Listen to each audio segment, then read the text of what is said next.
হাসিনার যত লেসপেন্সার আছে তাদেরকে বিচারের মুখোমুখি করতে হবে।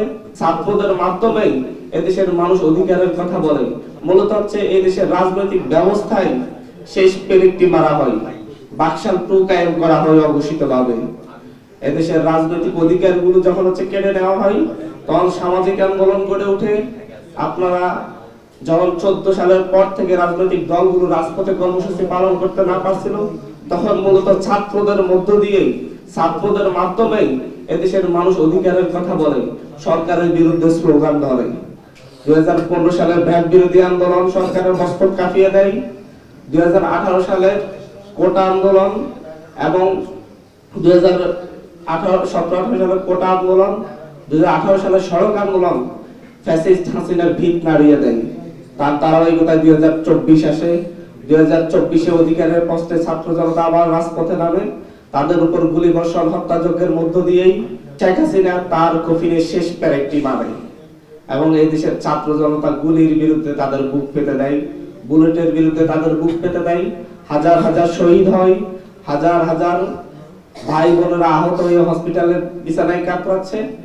আমাদের এই সময়ে এসে আমরা বলছি ফ্যাসিবাদী শাসন ব্যবস্থার বিরোধ করতে হবে। ফ্যাসিস্ট হাসিনার যত লেসপেন্সার আছে তাদেরকে বিচারের মুখোমুখি করতে হবে। হত্যাযজ্ঞের সাথে যারা জড়িত ছিল তাদেরকে বিচারের মুখোমুখি করতে হবে।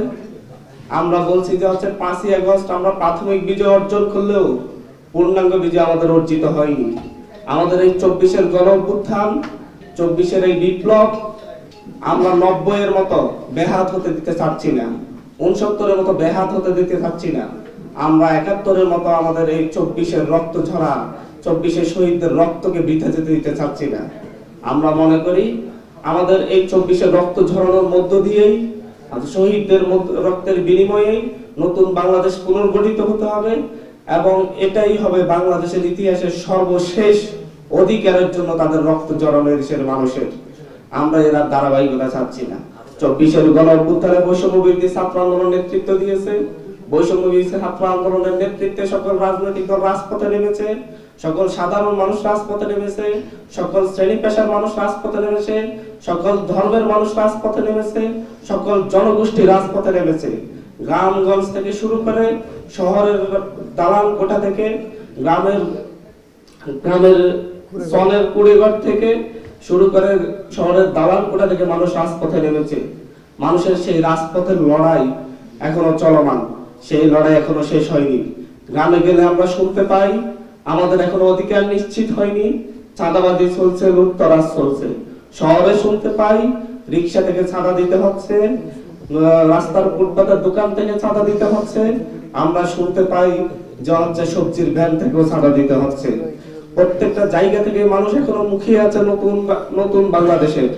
যারা জীবন দিয়েছে, লড়াই করেছে, তারা আমাদের দিকে তাকিয়েছে নতুন ঘোষণাপত্রে, তারা আমাদের দিকে তাকিয়েছে নতুন স্বপ্নের জন্য। যেহেতু বৈষম্যবিরোধী ছাত্র আন্দোলনের দিকে তাকিয়েই, বৈষম্যবিরোধী ছাত্র আন্দোলনের ডাকেই, আহ্বানেই তারা বিশ্বাস রেখেছে, এদেশের মানুষ আস্থা রেখেছে, সেই আস্থার বহিঃপ্রকাশ তারা দেখতে চায়। সেই জায়গা থেকে বৈষম্যবিরোধী ছাত্র আন্দোলন নিজেদের দায়বদ্ধতার জায়গায় মনে করে।